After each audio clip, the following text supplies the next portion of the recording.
blessings shall be added unto you. Hallelujah, hallelujah. Ask and it shall be given unto you. Seek and you shall find. Knock and the door shall be opened unto you. Hallelujah, hallelujah.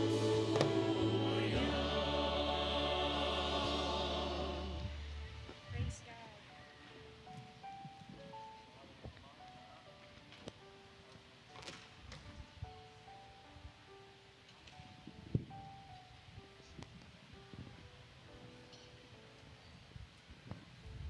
Sa ngalan ng Ama, ng Anak, at ng Espiritu Santo.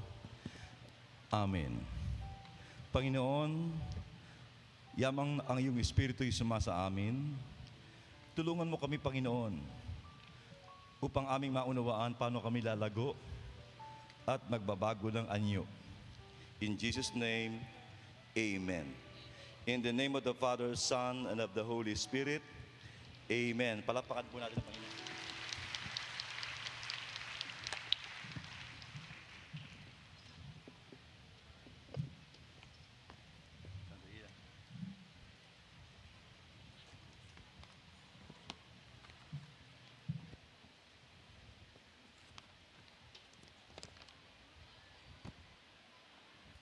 Praise the Lord. Ang ating pagbasa ay galing po sa John chapter 15, verse 15. At narito po ang atin pong pagbasa. Ako ang puno ng ubas, kayo ang mga sanga. Ang nananatili sa akin at ako sa kanya, ang siyang namumunga ng sagana, sapagkat wala kayong magagawa kung kayo'y hiwalay sa akin. Ang salita ng ating pong Panginoon. Okay, dalawa po ang ating paksa ngayong gabi na tinuhog natin sapagkat dapat supposed to be matatapos ang talk ng LSS ngayong gabi sapagkat next Saturday, overnight na po natin. Pero kung growth lamang ang tatalakayin ngayon, yung transformation maiiwan. Kaya tinuhog na po natin, mga kapatid. Ang Christian growth, mga kapatid, siya nga pala, sa mga nagkursilyo, ako po isang kursilista, pero bago ko naging kursilista, ako muna ay naging charismatic. Sa kursilyo, meron pong pamosong picture si Kristo, yung DI. DI, larawan ng ating Panginoon, na yung kanyang mga mata ay wari-bagang gumagalaw at sumusunod sa atin sa kamang pumunta. Pero ang nakakatats po doon, yung pong salita sa ibaba, yung caption na nagsasabing, I am counting on you. I am counting on you. Inaasahan kita. Every time na tayo po'y dumudulog sa harapan ng Panginoon, kay misa, kay gawain, lagi tayong merong in-expect. May inaasahan. Ganon din ang ating Panginoon. At ang kanyang inaasahan mula sa atin ay walang iba kundi ang ating paglago, mga kapatid. Ano ba itong Christian growth, mga kapatid? Ito'y isang pamumuhay upang lalong maging katulad ni Kristo sa isip, salita, at sa gawa, mga kapatid ko. Ang Christian growth ay isang uri ng pamumuhay upang lalong maging katulad ni Kristo sa isip, salita, at sa gawa.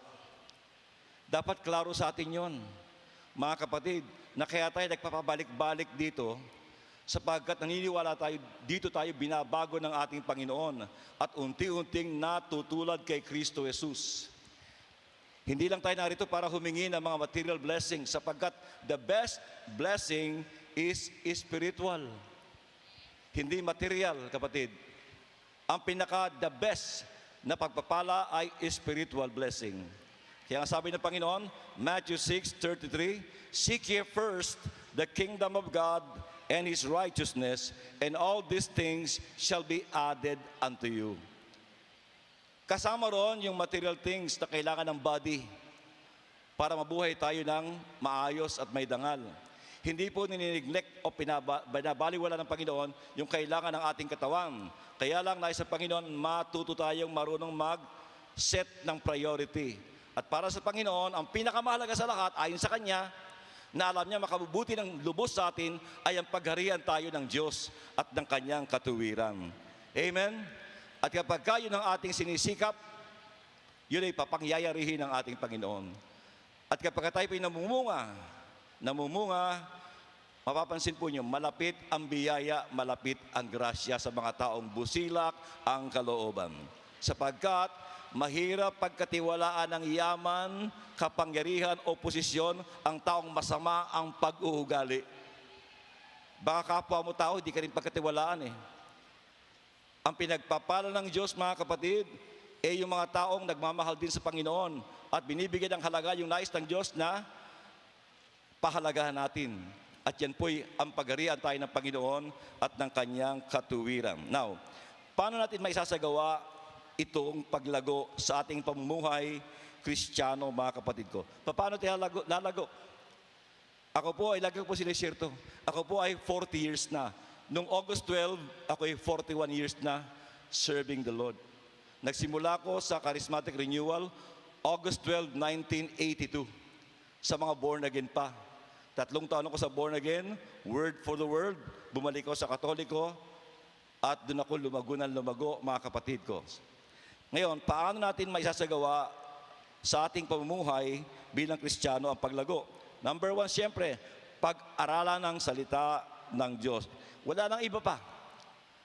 Sapagkat doon po sa temptation sa desert, tinukso ni Satan si Kristo, ang unang banat niya ito eh. Kung talagang Diyos ka, gawin mong kung talagang anak ka ng Diyos, gawin mong tinapay ang mga batong ito. Nauunamaan niyo ba yung suggestion ni Satan? Sinasuggest niya sa isipan ni Kristo, Jesus, what is important ay ang kailangan ng body, ng katawan. Hindi mo na kailangan magpakasakit sa krus at mabilad sa kahihiyan. Simple lang ang iyong gagawin para yung tao mahakay mo upang gawin ka nilang hari. Gawin mo na walang magugutom, lahat busog, lahat provided, lahat ay supplied ng kanilang pangailangan, and you will see, yung mga tao, gagawin ka nilang hari. Pero anong sinabi ng ating Panginoon? Satan, hindi lang sa tinapay na bubuhay ang tao, kundi sa mga salita na nagmumula sa labi ng Diyos. Hindi dinisregard ng Panginoon. Tama yung sinasabi ni Satan, mahalaga ang material things. Kailangan natin yon, kapatid. Pero may mas higit pang mahalaga doon. Mga kapatid ko, walang iba kundi yung ating pong espiritu, yung ating pong kaluluwa, mga kapatid. At ano ang magbibigay ng lakas sa ating kaluluwa? Ang salita ng ating pong Panginoon. Matthew 4, verse 4, hindi lamang sa tinapay na bubuhay ang tao, kundi sa mga salita nagmumula sa labi ng anak ng Diyos. Paano babasahin ang Biblia? Paano? Manalangin. Huwag agad buklatin ang Biblia. Mag-pray muna for the guidance of the Holy Spirit. And then, basahin araw-araw ang Biblia. Ako po, totoo po ito. Noong ako po ay bago-bago pa lang, ako po ay talagang adik sa salita ng Panginoon. Ang dami kong notebook, lahat ng mga biblical verses na tumitimo sa akin, nililipat ko word for word sa Biblia, Tagalog.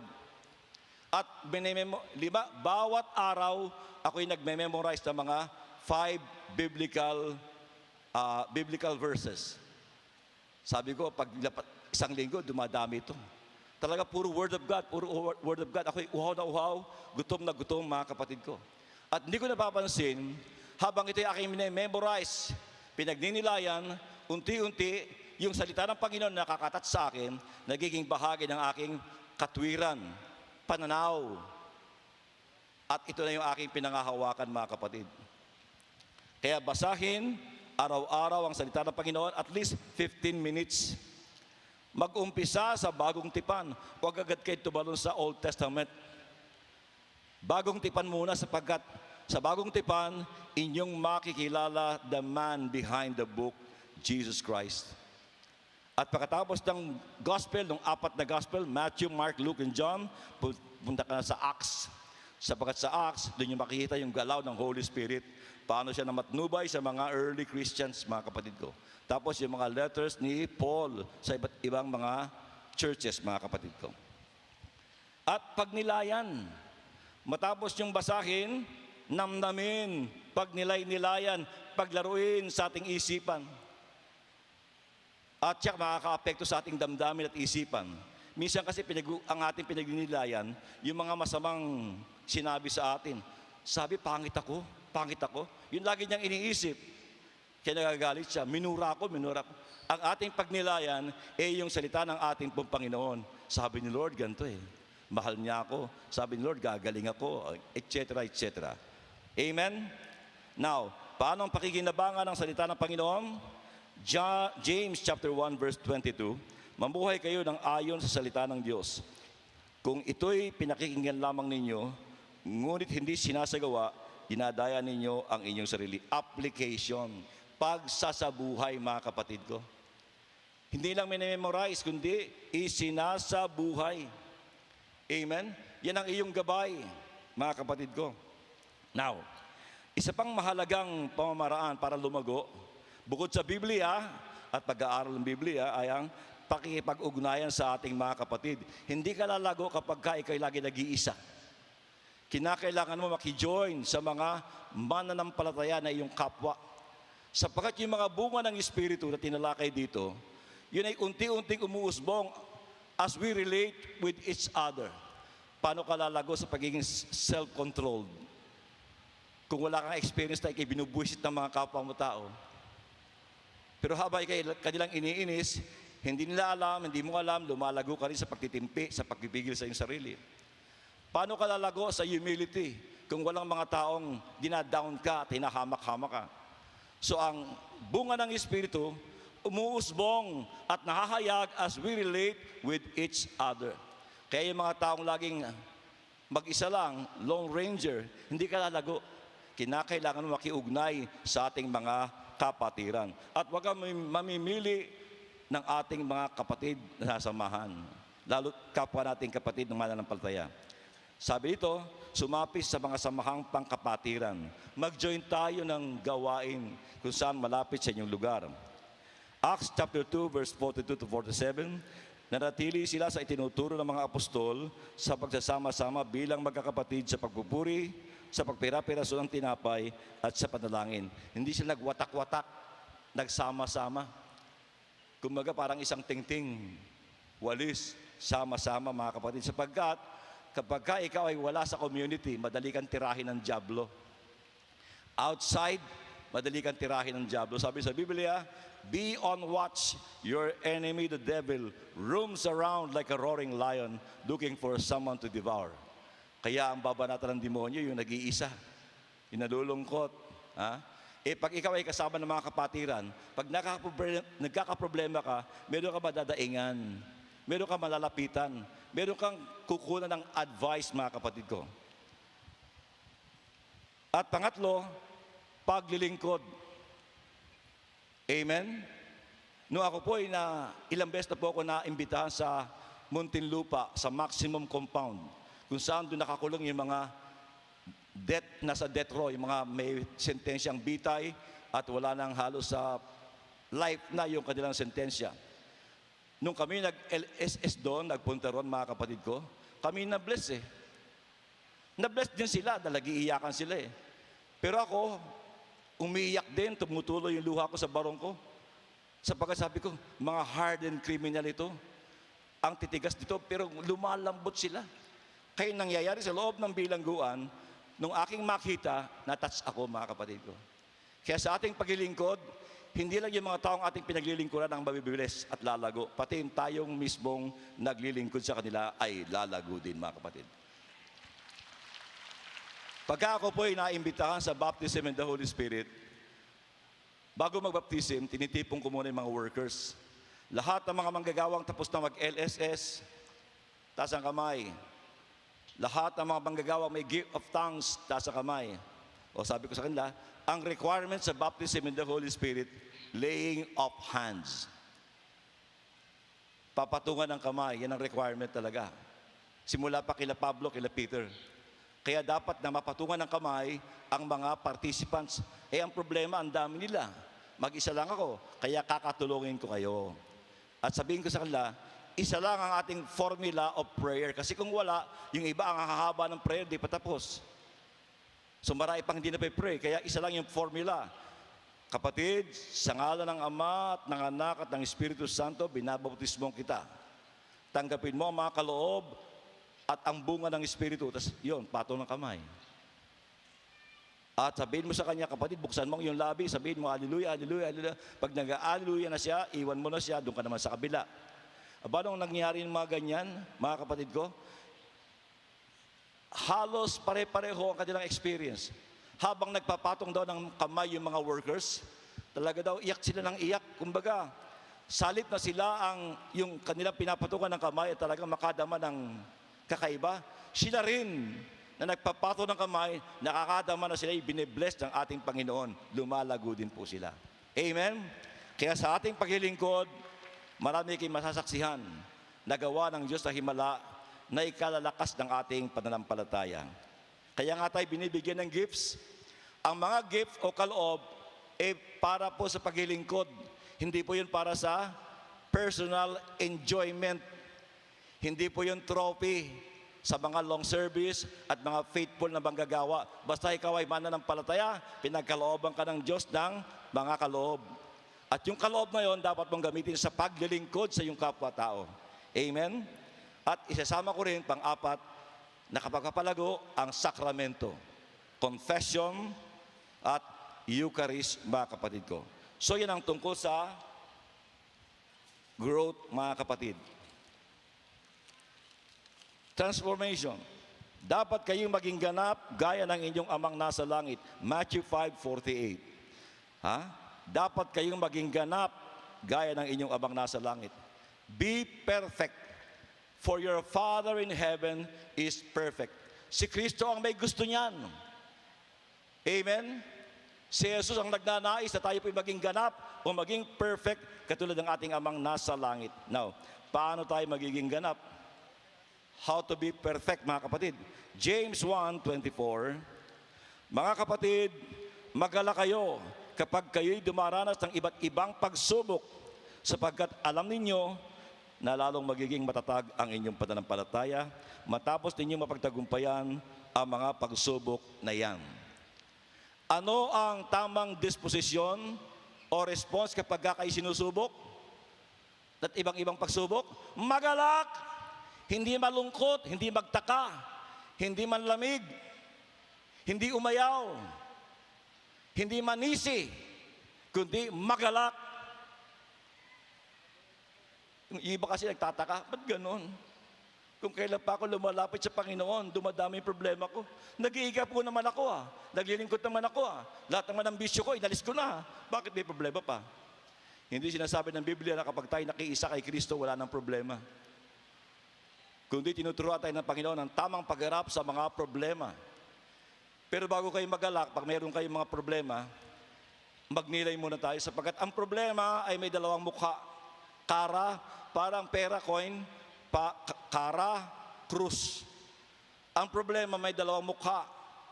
Kung yung perang na barya ay kara o krus, ang problema, pagsubok o pamalo. Sa English, trials, chastisement. Ano pagkakaiba ng dalawa? Ang problema ay isang pagsubok o trials kung matapos ka magnilay, nakita bang wala ka namang nagawang pagkakasala kanino man.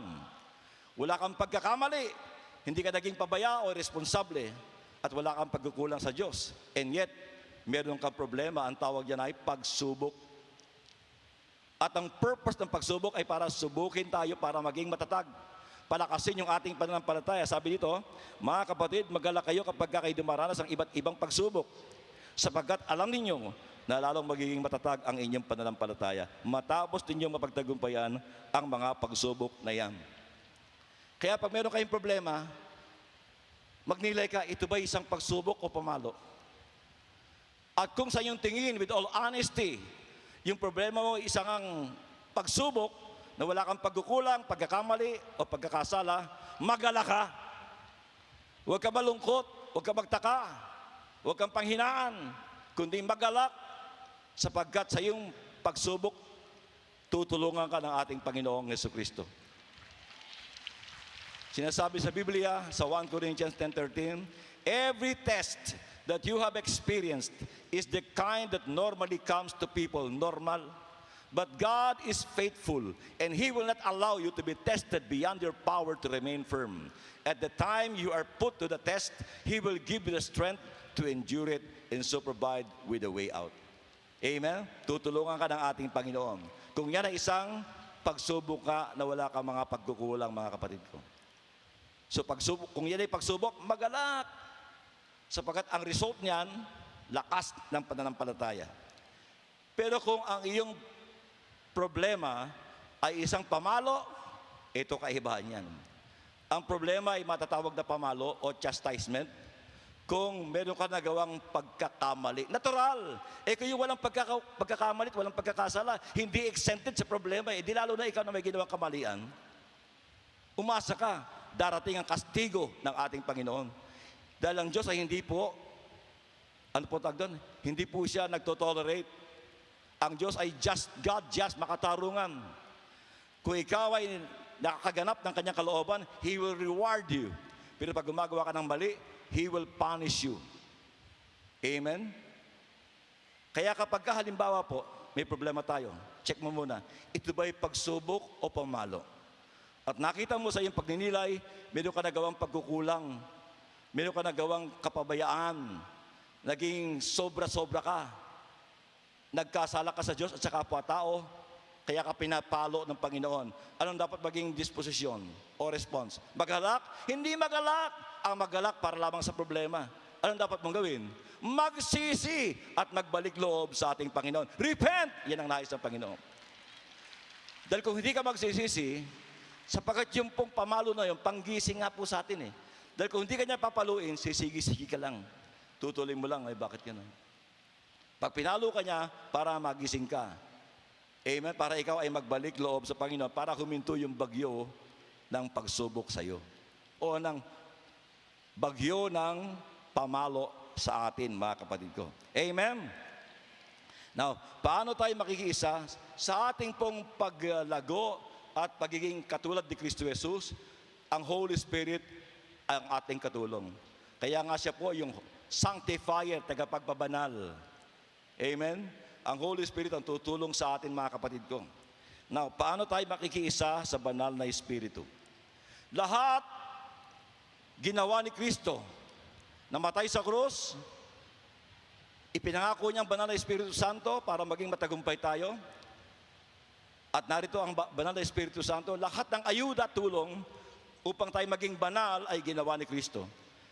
Ang gagawin lang natin ay makipag-isa, makipagtulungan sapagkat ang kabanalan is a joint venture between God and man.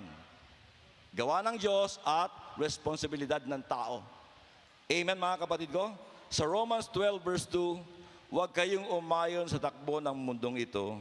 Mag-iba na kayo at magbago ng isip upang mabatid ninyo ang kalooban ng Diyos kung ano ang mabuti na kalulugod sa Kanya at talagang Kanya. Isip. Sa English, mind. Ang isip ay spiritual. Sapagkat ang isip hindi nakikita. Yung brain, material. Sapagkat ang brain nakikita ng mga mata.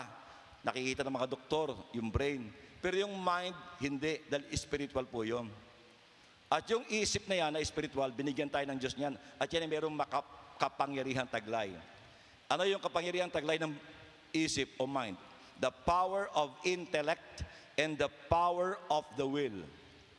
Dalawang kapangyarihang taglay ng ating isip. Taas ang kamay na may mga isip. Ayan, praise the Lord, praise the Lord. Ano pagkakaiba? Ang isang kapangyarihan ng isip, the power of intellect. Para saan ginagamit yon? For knowing the good. Alamin ang mabuti. Hindi kalokohan, hindi kasamaan ang ating aalamin, kundi ang kabutihan. Nung ako'y wala pa kay Lord, magaling po ko sa kalokohan. Pero sa kabutihan, wala. Kaya dapat ang ating isipan ay ating pinakakain ng mga salita ng Diyos at mga magagandang mga aral at katuruan, magagandang babasahin. Hindi yung mga basura na babasahin, mga kapatid ko. Kaya nakita nyo, yun pong advent, yung pagdating ng social media, napakaraming lumalason sa isipan ng tao. Nilalason yung ating isipan, kaya marami tayong pinaniniwalaan namang hindi totoo. At ang isip, ang unang tinatarget ng demonyo, sapagkat ang isipan ay nasa taas, supreme ang isip. Kung ano iniisip mo, yun ang sasabihin mo, gagawin mo, at doon ka hahatakin ng paa mo sa kung saan mo iniisip. Amen mga kapatid. Ang isip ang nagko-command sa buong katawan. Kaya pagka evil ang ating thoughts, ang ating isipan, masama lalabas sa bibig mo, masama ang iyong gagawin, at laging masama ang iyong pupuntahan. Pero kung mabuti ang ating isipan, mabuti ang sasabihin, gagawin, at pupuntahan. Amen? Mga kapatid, palapakan natin ang Panginoon. So dapat ganoon. Ang intellect ay, ang paggamit ay for knowing the truth and the good. Yung totoo, ang bahay namin mga kapatid, ang dami namin libro. Dahil tuwing ako'y uma-abroad, ako'y lagi namimili ng maraming libro ng mga espiritual. Hindi lang ako nakikinabang, kundi maging mga anak ko at asawa ko. At yung mga pagbabasa ng Biblia, ng mga spiritual books, ang naging malaking kasangkapan ni Lord sa aking pagbabago, mga kapatid. Ako'y dating drug addict, hindi lingid sa inyan. Lasinggero, basag olero, magnanakaw, lapastangang anak. Pero binago ko ng Panginoon. Hindi ko sinasabing bagong-bago na ako. Patuloy akong binabago ng ating Panginoon. Isang kabataang walang pangarap sa buhay, walang direksyon. Patnubo na madilim baguhin mo, iibigin kita't mamahalin, paglilingkuran habang ako'y mayroon pang hininga. Maraming salamat po. God bless us all.